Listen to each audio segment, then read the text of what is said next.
Retomando un poco el vídeo anterior, que hubo un problema en la red, estábamos hablando de cómo, a partir de lo que hemos estado explicando entre las lógicas de los bloques de acción, se genera una distopía, una diferencia, una discusión sobre qué es la realidad para la ciudadanía y cómo contrasta, cómo se diferencia de la agenda que se construye, o la realidad que se construye mediante la agenda mediática a partir de la selección de los criterios de noticiabilidad que habíamos estado hablando en las sesiones pasadas. Eh, Esto tiene, digamos, un intento de explicación a partir de los escritos de Luhmann y de los teóricos, sobre todo de la opinión pública italiana de finales de los 80, 90, nuestro conocido y querido Orosi, en torno al concepto de la tematización y los political issues. La tematización, basada en los criterios por los cuales un tema, que no es más que una selección, digamos, de un conjunto de acciones desde unos intereses concretos, se convierte en asunto de interés público, ¿sí? En asunto de discusión. La tematización estudia el establecimiento y la definición de los grandes temas políticos de la agenda, como estamos leyendo acá en la presentación, y los political issues son las estrategias argumentativas y los argumentos y los alineamientos políticos, perdón, que constituyen esa definición o por los cuales se gestiona o se genera la definición de los grandes temas políticos de agenda. Digamos que estos political issues se basan en una contextualización que pasa por cuáles son los temas que se seleccionan, quiénes son los promotores de que esos temas copen, digamos, la agenda política, cuáles son los argumentos y las valoraciones del análisis de los textos editoriales, tal y como han sido analizados por los teóricos que estamos hablando. Y finalmente un análisis de cómo los medios establecen la agenda pública, definen y limitan temas. Ya no se trata tanto de cuál es la agenda mediática, de qué hablan los medios de comunicación, sino de cómo esa agenda mediática también genera una agenda pública, cómo influye en el desarrollo de las propias discusiones entre la ciudadanía y los bloques de poder político. Los political issues, dentro de la influencia de los grupos mediáticos en la política, tienen una serie de criterios de cumplimiento. Uno es un criterio de selección.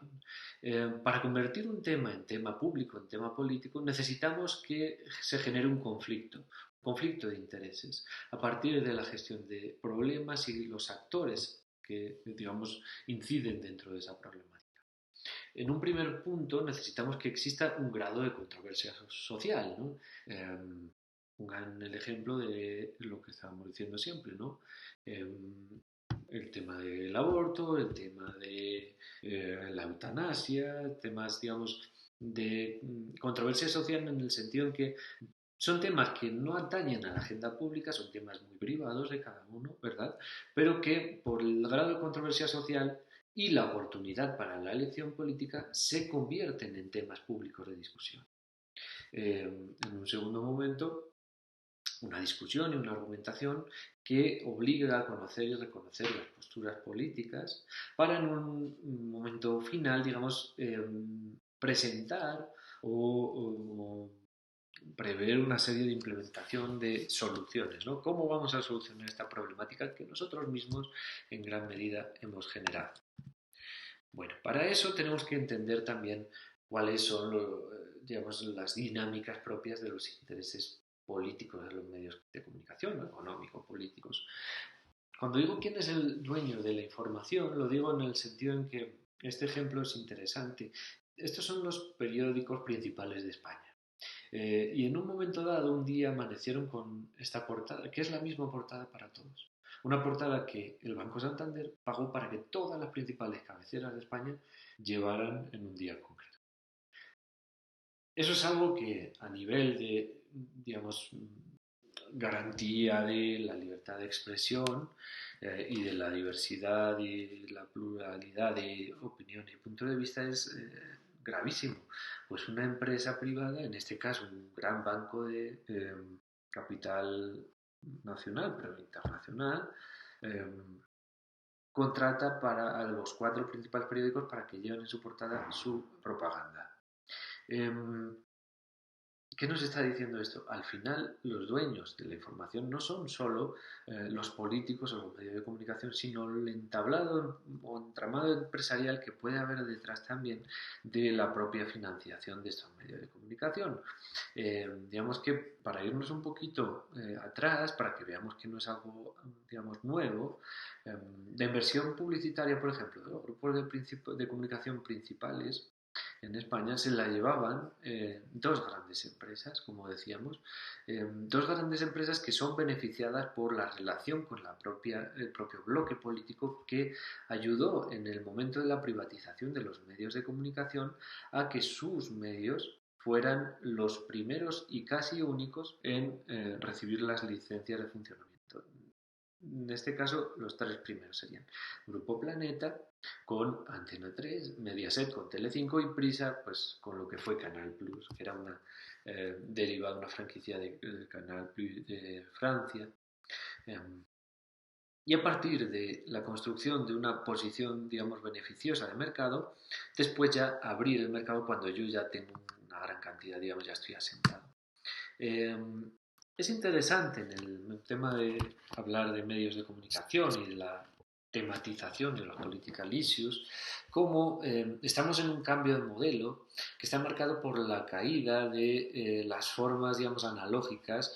Hoy ya, digamos, el asentamiento de los medios digitales como el principal o la principal fuente de negocio de facturación de los medios de comunicación. Si vemos desde el año 2002 cómo ha ido variando el porcentaje de evolución de inversión publicitaria online y offline, vemos cómo la caída se ha ido agudizando y obviamente pues hoy en día la prensa ya es un sector eminentemente digitalizado, también a nivel de financiación. ¿Cuáles pueden ser los problemas que esto genere dentro de, no es que sean mejores o peores, sino nuevos problemas? Dentro de la gestión de la opinión pública y de la tematización de los problemas políticos. Si nos referimos, por ejemplo, al mismo año 16, no tenemos que hablar mucho más cerca, en 2016, ¿cuáles son las principales fuentes de noticias para, en este caso, pues los ciudadanos de diferentes países del mundo? Es un estudio del Instituto Reuters. Nos damos cuenta que si bien la televisión sigue todavía permaneciendo, sobre todo en digamos, las democracias occidentales del norte, Europa y en este caso Japón, como el gran medio de comunicación por el cual nos informamos, ya empiezan a repuntar los entornos digitales, incluidos las redes sociales y en especial las redes sociales, o como los medios de comunicación principales para la información. ¿Sí? Fíjense el caso de Brasil, porque vamos a hablar ahora, que es un caso muy interesante. Ya en 2016 era la principal fuente de información digamos, de la sociedad civil. ¿Sí? Y es que en la era de la posverdad, y ahí podríamos ver, esto es un ejemplo que pueden ustedes ver en las elecciones del espectador que sacó unos 4 noticias falsas con, digamos, procesamiento natural de voz de los candidatos, ¿no? Si nos fijamos de dónde recibimos las noticias, fíjense cuáles son las tendencias marcadas ya en este 2016, como estábamos diciendo. Eh, Directamente, nosotros, digamos, acudimos directamente a la fuente en algunos países, a través de búsquedas en Internet, ¿sí? En algunos otros, a través de redes sociales ya empezaban a, digamos, ser preeminente en algunos países, en el caso brasileño, como estábamos diciendo, email, notificaciones móviles, bueno, otros agregadores, etcétera, que no son tan relevantes. Hemos pasado de un acceso directo a las noticias, ¿sí?, a la búsqueda de las noticias, que sería como el entorno, digamos, más favorable para la diversidad que nosotros pudiéramos buscar, con todas las salvedades que podemos encontrar con el ocultamiento de los algoritmos, a un entorno en que los medios sociales o las redes sociales digitales son quienes configuran la agenda mediática y por tanto también la agenda pública. Dense cuenta, y esto hemos estado hablando, cómo los políticos actuales cada vez más acuden hacia las redes sociales, sobre todo Twitter, para intentar construir la agenda política. Vamos a hablar del caso de Brasil un momento entonces para poder finalizar con la sesión de hoy.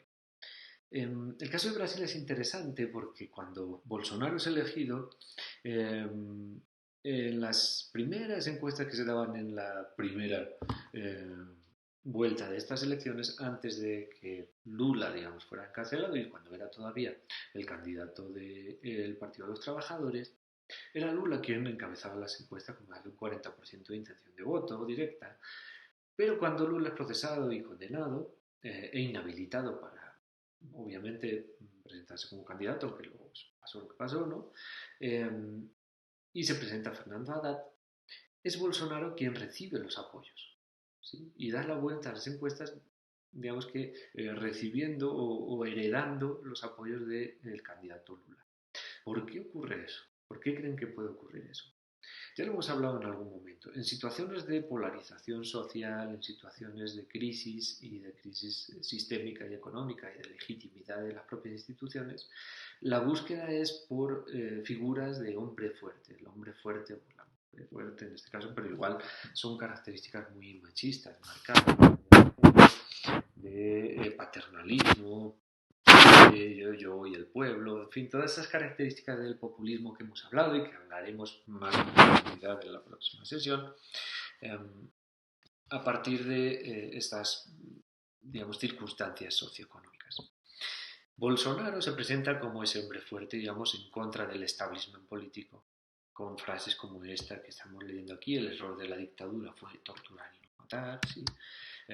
Y a partir de una campaña de desprestigio muy agresiva, en la medida en que Bolsonaro no tenía una figura pública, él no podía vender, digamos, sus valores como político, como presidente, porque él en realidad era un senador que durante muchos años no tuvo ninguna relevancia social, más allá de algunas pequeñas medidas que quiso incentivar y que no, ni siquiera tuvo la capacidad de hacerlo.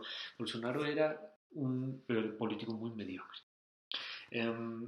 ¿Cómo un político tan mediocre que durante tantos años está oculto en un Senado, digamos, sin hacer prácticamente carrera, logra ser el presidente de un país de 200 millones de habitantes?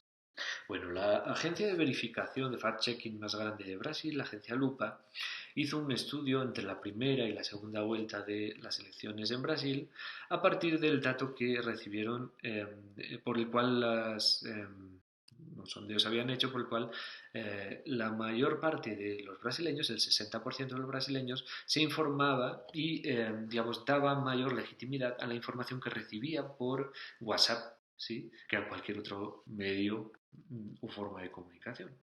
Entonces lo que ellos hicieron fue, de los 260 y tantos grupos, no recuerdo el número exactamente, públicos que había sobre las elecciones en ese momento en Brasil, seleccionaron los mensajes que más shares tenían o que más habían sido compartidos en las diferentes cadenas, ¿sí?, a partir de los datos que tenían acceso, y los resultados fueron estos. Los mensajes que más compartieron los brasileños dentro de la aplicación a la cual más veracidad y más legitimidad le daban en este momento de las elecciones de Brasil fueron estas. Una imagen que es realmente una noticia falsa, ¿sí? Fidel Castro acompañado de una supuesta Dilma Rousseff diciendo, pues obviamente acompañado con el cuerpo del texto, que querían imponer el Estado comunista y que, digamos, iba a ser la ruina de Brasil y algo así. Esa señora, esa chica, esa joven de ahí es una joven estadounidense en los años 60, cuando Dilma Rousseff apenas contaba con 12 años, que sería el momento de esta foto. ¿Ustedes piensan que los brasileños pensaron en algún momento que Fidel Castro en esa época no podía haber coincidido con una Dilma Rousseff, digamos, cuya juventud se desarrolló en los años finales de los 70 y 80? No.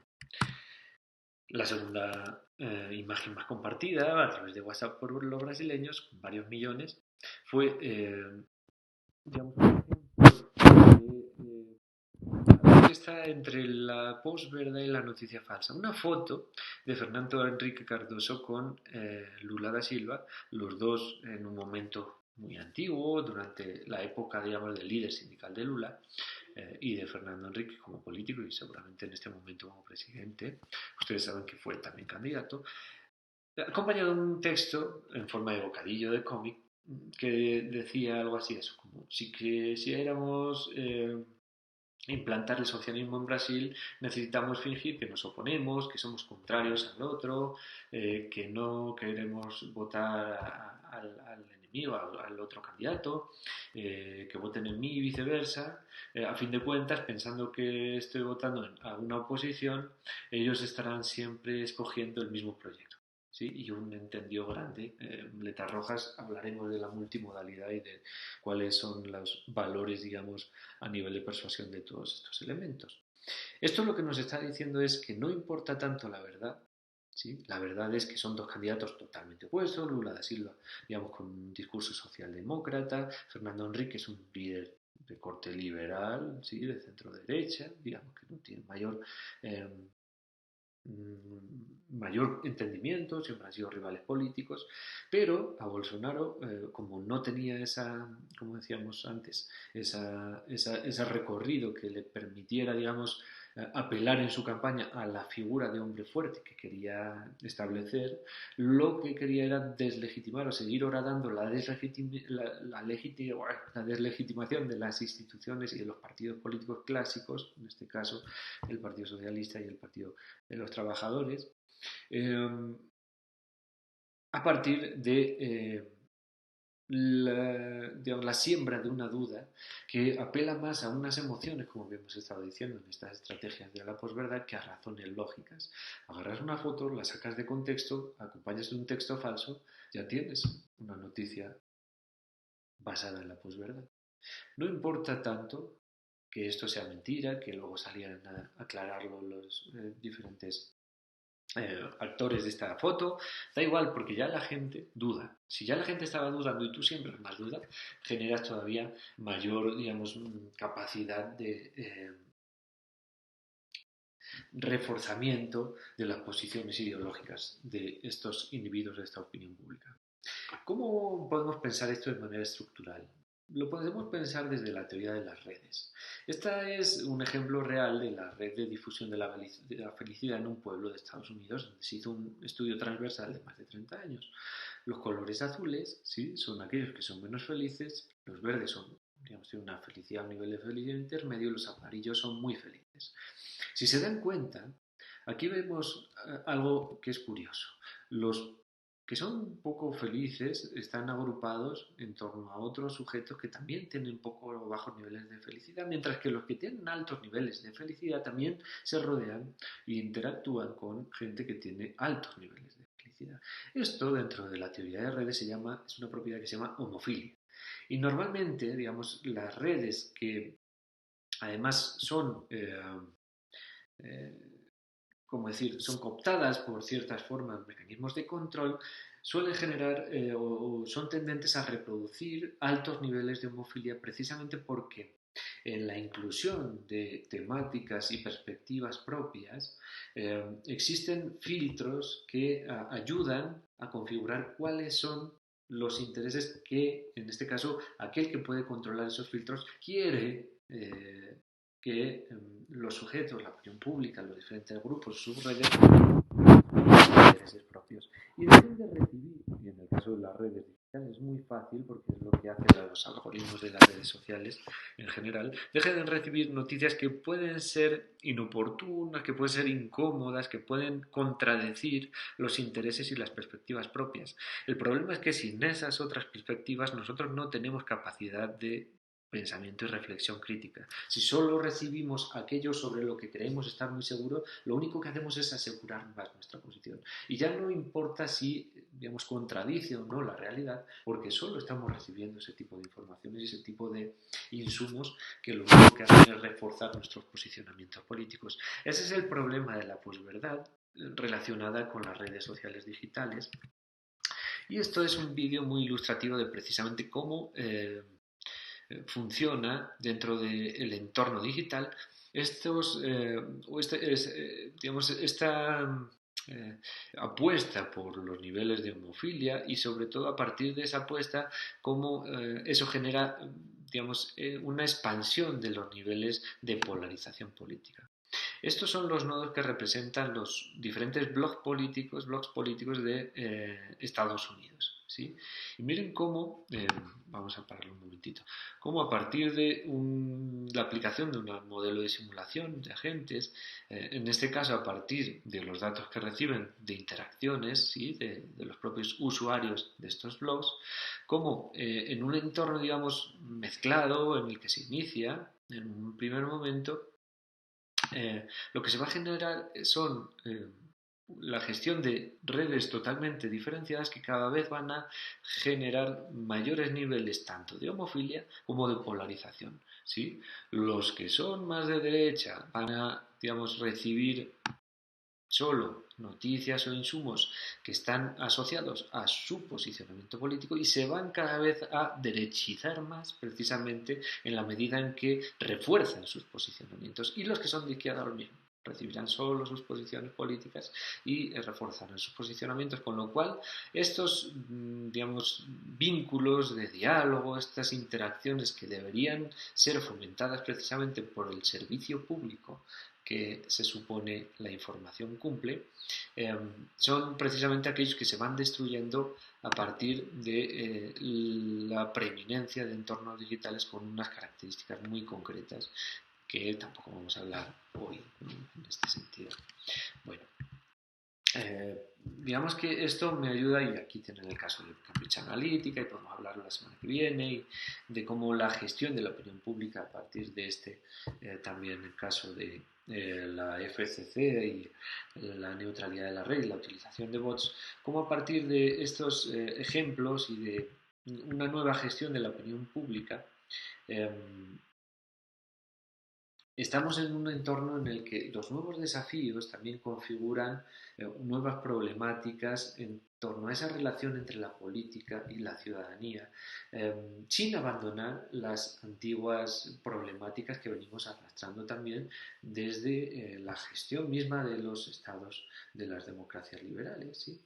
Bueno, la próxima semana, para no extenderme mucho más, ya llevo mucho rato hablándoles y se van a aburrir mucho, vamos a cerrar con este tema y vamos a vincularlo también al éxito de las estrategias del populismo a partir del aprovechamiento de las condiciones, digamos, emocionales de tanto los entornos de la posverdad como del apoyo de las propias redes digitales en esa gestión de la opinión pública.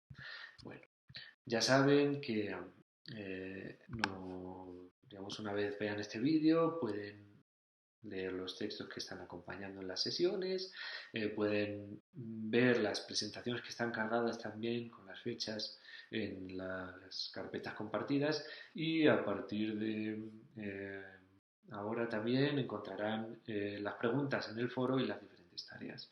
Les deseo en todo caso muy feliz semana, cuídense mucho, disfruten todo lo que puedan y descansen todo lo que puedan.